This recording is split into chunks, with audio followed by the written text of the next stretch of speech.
Moms and hello proud papas. आशा करती हूँ कि आप सभी अच्छे और आपके बच्चे भी स्वस्थ हैं। तो क्या आप इस सोच में पड़े कि नवजात शिशु के लिए डायपर्स यूज करना सही होगा या नहीं, सेफ होगा या नहीं, या उसके लिए आपको कॉटन नैपी ही यूज करनी चाहिए या कपड़ा ही यूज करना चाहिए। वेल, आज के इस वीडियो में मैं आपके साथ कुछ फैक्ट्स शेयर करूंगी डायपर्स के बारे में, और कौन सी अच्छी चीजें हैं, कौन सी बुरी चीजें हैं डायपर्स या कॉटन नैपी के बारे में, उस बारे में हम आज इस वीडियो में थोड़ी जानकारी लेने की कोशिश करेंगे।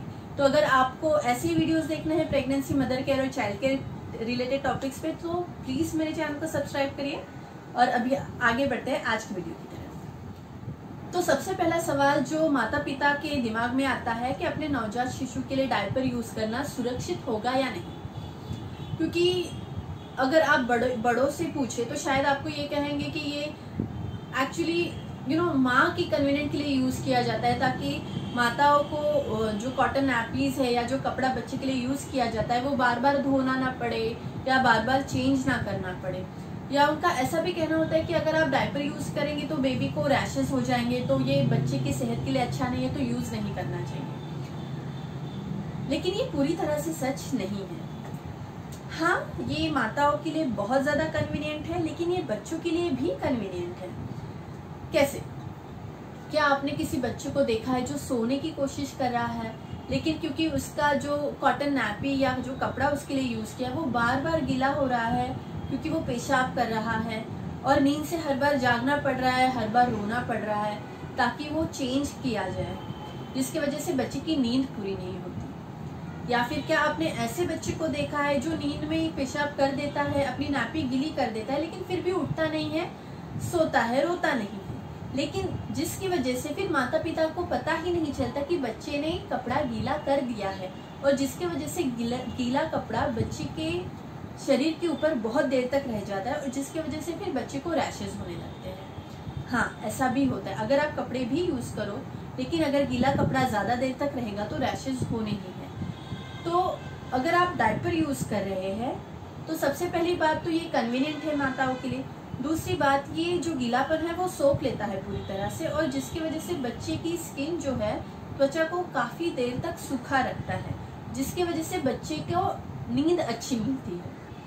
और हाँ, रैशेज की अगर बात करें तो आपको थोड़े प्रिकॉशंस लेने की जरूरत है जब आप डायपर यूज करें। अगर वो छोटे मोटे प्रिकॉशंस आप लेते हैं तो डायपर यूज करना काफी सुरक्षित है। मैं मेरी बच्ची के लिए एकदम शुरुआत से डायपर यूज कर रही हूँ, पहले दिन से डायपर यूज कर रही हूँ, और मैंने सिर्फ कुछ छोटे मोटे प्रिकॉशंस यूज किए हैं, छोटे मोटे प्रिकॉशंस फॉलो किए हैं, जिसकी वजह से मुझको आज तक कभी भी कोई कंप्लेंट नहीं करनी पड़ी है। तो देखते वो प्रिकॉशंस क्या है। सबसे पहली एहतियात जो आपको बरतनी जरूरी है वो है कि आपको अपने बच्चे का डायपर जो है वो सही समय पे बदलना है। अगर आप कॉटन नैपी यूज करें या कपड़ा यूज करें तो आपको बार बार कपड़ा बदलना जरूरी हो जाता है, क्योंकि छोटा बच्चा जो होता है वो बार बार पेशाब कर देता है और नैपी जो है वो अपनी गीली कर देता है। लेकिन अगर आप डायपर यूज करें, उसका मतलब ये नहीं है कि आप डायपर को बहुत देर तक या पूरे दिन तक बच्चे को पहना के रख सकते हैं और उसको बदलने की आपको जरूरत नहीं है। ऐसा नहीं। छोटा बच्चा, नवजात शिशु स्पेशली, क्योंकि पूरी तरह से लिक्विड डाइट पे होता है, सिर्फ दूध पे ही होता है, तो बहुत बार वो पेशाब कर देता है और अपनी नापी गीली कर देता है। अगर आप बहुत अच्छी क्वालिटी की भी डायपर यूज करते हैं तो भी डायपर की कैपेसिटी होती है, और ऐसे भी नवजात शिशु क्योंकि बहुत छोटा सा होता है, उसका डायपर का साइज भी बहुत छोटा सा होता है, और जिसकी वजह से उसका कैपेसिटी भी कम होता है।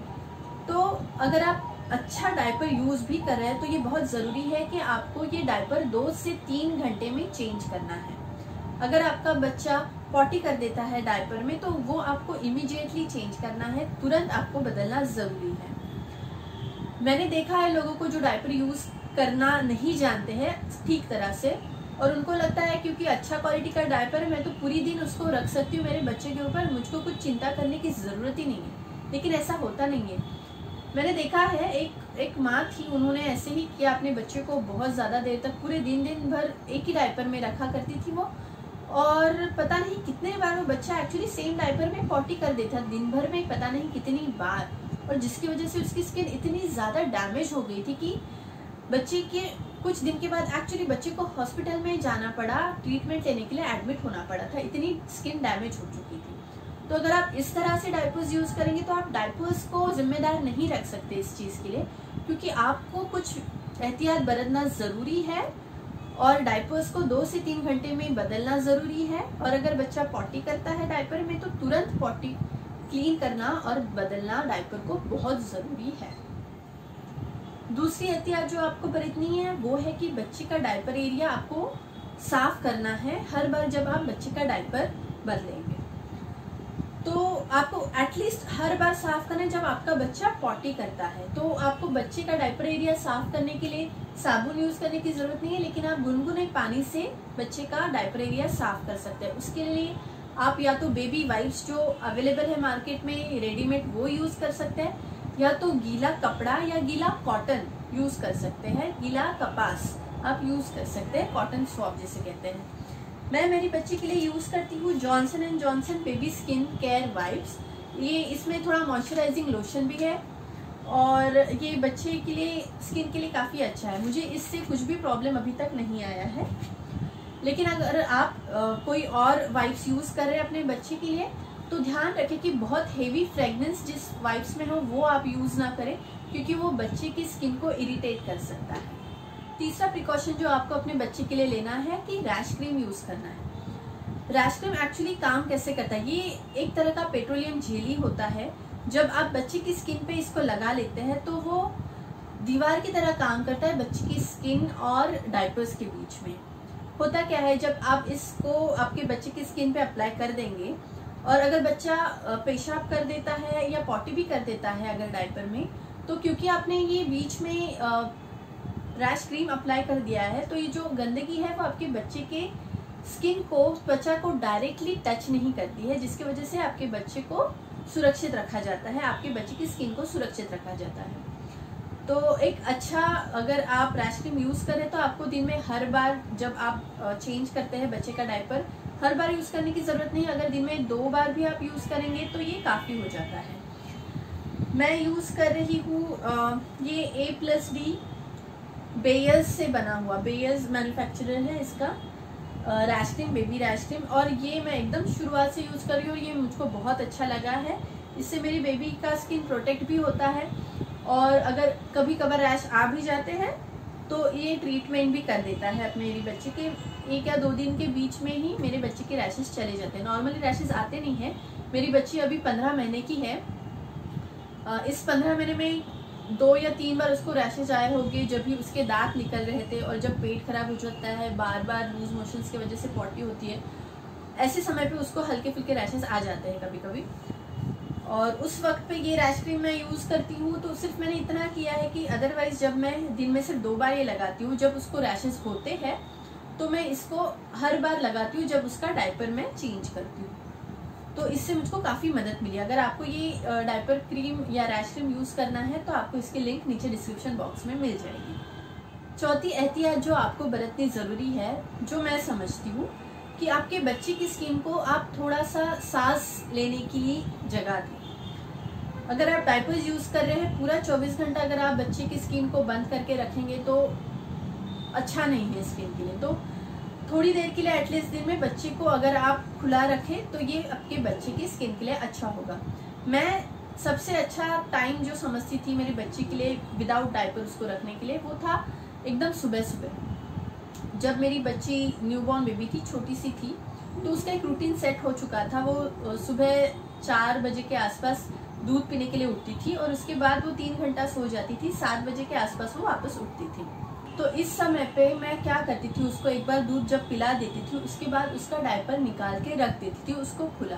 बस एक चीज़ करती थी कि जब मैं उसको सुला देती थी तो उसके नीचे, कमर के नीचे मैं एक शीट डाल देती थी, जिसकी वजह से अगर वो पेशाब कर भी दे तो गद्दा या बेडशीट खराब ना हो, वो शीट नीचे रहता था तो बाकी चीज़ें खराब नहीं होती थी। लेकिन मुझे पता था कि ये ऐसा समय है जब वो अच्छी तरह से बहुत गहरी नींद में सोती थी, तो कम से कम 2 से 3 घंटे तक वो शांति से सोती थी। उसके बाद जब वो उठती थी तो सबसे पहली चीज़ वो करती थी कि वो पेशाब करती थी। लेकिन अगर वो 7 बजे उठ के पेशाब कर भी दे और वो गीलेपन की वजह से उसकी नींद टूट भी जाए तो भी ठीक है, क्योंकि वो एनीवेज वो उसका नींद से उठने का समय होता था, तो उसकी वजह से प्रॉब्लम नहीं आती थी। एक बार वो उठ जाती थी, फिर मैं उसको डायपर पहना देती थी। तो मैं दिन में 2 से 3 घंटा उसको उस समय पे खुला रखती थी। आप अपने बच्चे के हिसाब से आपको कौन सा समय सही लगता है, थोड़ी देर के लिए अगर आपके बच्चे को खुला छोड़ दे विदाउट डायपर तो बच्चे की स्किन के लिए अच्छा है।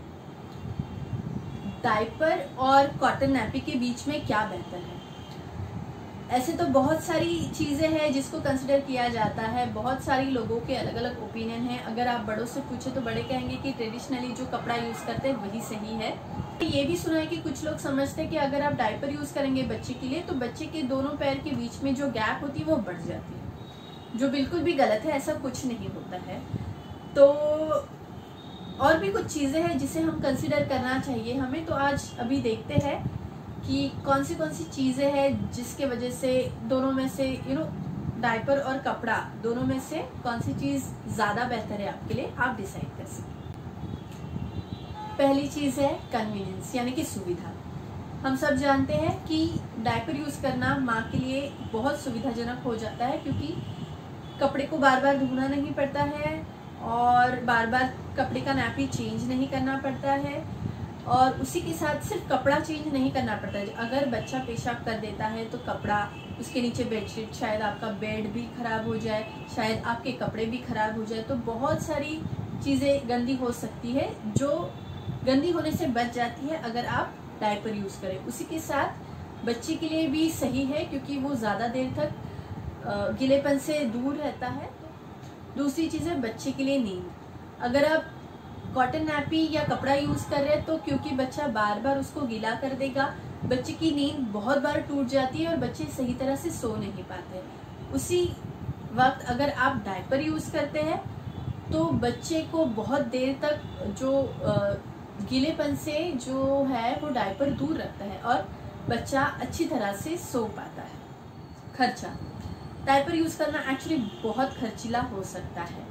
मुझे पता है शायद सबके लिए ये सूटेबल ना हो इतना पैसा डायपर में खर्च कर देना। आजकल एक्चुअली कुछ थोड़े सस्ते डायपर्स भी अवेलेबल है, उसी के साथ कुछ कॉटन डायपर्स भी, रीयूजेबल डायपर्स अवेलेबल है जो आप बार बार धो के भी यूज़ कर सकते हैं। लेकिन आप कितने भी अलग अलग तरह के डायपर्स कंपेयर कर लीजिए, अगर आप जो ट्रेडिशनली यूज़ किया जाता है कपड़ा या जो कॉटन नैपी है उसके साथ अगर कंपेयर करेंगे तो किसी भी तरह का डायपर अगर देखेंगे तो वो खर्चा ज़्यादा ही होता है। तो शायद ये सबके लिए सुविधाजनक ना हो इतना खर्चा करना डायपर पे, लेकिन मैं आपको सजेस्ट करूँगी अगर पॉसिबल है तो एटलीस्ट रात में बच्चे के सोने के वक्त आप डायपर यूज़ करें, जिससे आपका खर्चा भी ज़्यादा नहीं होगा और बच्चे की नींद भी सही तरह से पूरी हो पाएगी। स्किन रैशेस, अगर गीला कपड़ा बच्चे के शरीर के ऊपर ज़्यादा देर तक रहता है तो कपड़े की वजह से भी रैशेज हो सकते हैं। उसी तरह अगर गीला डायपर बहुत देर तक बच्चे के शरीर पर रहता है तो डायपर की वजह से भी रैशेज हो सकते हैं। लेकिन डायपर के बारे में ये चीज़ एक ऐसी है कि क्योंकि डायपर बाहर से हम देखते हैं तो हमें पता नहीं चलता है काफ़ी समय कि डायपर गीला हो चुका है या नहीं, तो चांसेस ज़्यादा है कि गीला डायपर बच्चे के शरीर पर रहे, क्योंकि अगर कपड़ा गीला हो जाता है तो हम देख सकते हैं, हम तुरंत उसको बदल सकते हैं। डायपर उतनी आसानी से पता नहीं चलता। तो आपको इतना करना है कि अगर आप डायपर यूज़ कर रहे हैं तो आपको ध्यान रखना है, बीच बीच में चेक करते रहना है कि डायपर गीला हुआ है या नहीं, अगर बच्चे ने पॉटी की है या नहीं, और अगर की है तो आपको उसको चेंज करना ज़रूरी हो जाता है। मैं अमांथी के लिए डायपर उसके जन्म के पहले दिन से यूज़ कर रही और मुझको आज तक कोई प्रॉब्लम नहीं आया। सच बोलो तो अमांथी जब नवजात शिशु थी तो उसकी स्किन एक्चुअली बहुत ज़्यादा सेंसिटिव थी, उसको कुछ स्किन रैशेज भी थे, कुछ स्किन इन्फेक्शंस भी थे उस टाइम पे। तो ये चीज़ें तो मैं एक्चुअली अलग वीडियो में आपके साथ शेयर करूँगी जहाँ पे मैं बताऊँगी कि बेबी रैशेज कैसे होते हैं और उससे डील कैसे करें। तो क्योंकि अमांथी की स्किन इतनी सेंसिटिव थी, मैंने चूज़ किया था उसके लिए पैम्पर्स प्रीमियम डायपर, जो कि भारत में सबसे बेस्ट डायपर्स ब्रांड में से एक है। तो ये जो था ब्रांड, ये एक्चुअली बहुत ही सॉफ्ट है, कपड़े के जैसे मुलायम है ये। इसमें एलोवेरा का लोशन भी है जो बच्चे के स्किन के लिए अच्छा है, और ये ब्रीदेबल है, काफ़ी थोड़ा वेंट है इसमें, तो हवा भी आती जाती रहती है, बहुत ज़्यादा पैक नहीं रहता है। और इसमें एक दो चीज़ें काफ़ी अच्छी थी वो है कि एक तो इसको डिस्पोजल बैंड है। ये स्ट्रिप आप देख रहे हैं, इसको हम खोल सकते हैं। जब भी इसको डायपर एक बार यूज़ हो जाए उसके बाद आपको बस इसको फोल्ड करके ये डिस्पोजल बैंड को निकाल के इसको सील करके फेंक देना है, तो इसको डिस्पोज करना काफ़ी इजी हो जाता है। उसी के साथ इस पे एक ये येलो कलर की लाइन है, आप देख सकते हैं, एक येलो कलर की लाइन है। ये जो है वो वेटनेस इंडिकेटर है। तो इसकी वजह से क्या होता था, अगर बच्चा इसमें पेशाब कर देता है या पॉटी कर देता है तो ये जो इंडिकेटर है वो अपना रंग बदल देता है, ये येलो से ब्लू हो जाता है, नीले कलर का हो जाता था। तो जिसकी वजह से बहुत आसानी हो जाती थी ये समझने में कि अभी डायपर गीला हो चुका है और इसको मुझको बदलने की ज़रूरत है। कुछ दिन के बाद जब मेरी बच्ची की स्किन थोड़ी बेटर हो गई, जब वो बड़ी हो गई, उसकी स्किन उतनी सेंसिटिव नहीं रही, तो मैंने मेरा ब्रांड जो पैम्पर्स प्रीमियम था यूज़ मैं करती थी, उसके बदले में मैं अभी पैम्पर्स रेगुलर यूज़ करती हूँ। तो ये है जो डायपर मैं अभी फ़िलहाल उसके लिए यूज़ कर रही हूँ। ये एक्सेल साइज़ का फ़िलहाल लग रहा है मुझे। तो इसमें भी एलोवेरा का लोशन है और इसमें भी डिस्पोजल बैंड है। जो फ़र्क है दोनों में वो है कि ये शायद उतना सॉफ्ट नहीं है जितना कि प्रीमियम था, लेकिन ये फिर भी काफ़ी अच्छा मटेरियल है और ये काफ़ी ज़्यादा एब्जॉर्ब भी कर लेता है। और इसमें इंडिकेटर नहीं है, लेकिन अभी क्योंकि अमांती बड़ी हो चुकी है, वो 2 से 3 घंटे तक डायपर को बिना गीले किए रह जाती है।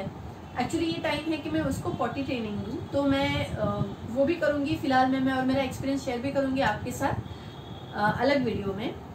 बट फिलहाल मैं डायपर्स यूज़ कर रही हूँ उसके लिए, और मुझे इन डायपर्स से कभी कोई शिकायत नहीं हुई। तो अगर आप इनमें से कोई भी डायपर खरीदना चाहते हैं अपने बच्चे के लिए तो आपको लिंक्स मेरे डिस्क्रिप्शन बॉक्स में मिल जाएंगे। तो आज के लिए इतना ही। मैं आपको बताना चाहूँगी कि मैं कोई एक्सपर्ट नहीं हूँ, मैं सिर्फ अपनी पर्सनल एक्सपीरियंस आपके साथ शेयर करने की कोशिश कर रही हूँ। आशा करती हूँ कि आपको मदद मिली होगी। मिलते हैं मेरे अगले वीडियो में, तब तक के लिए बाय।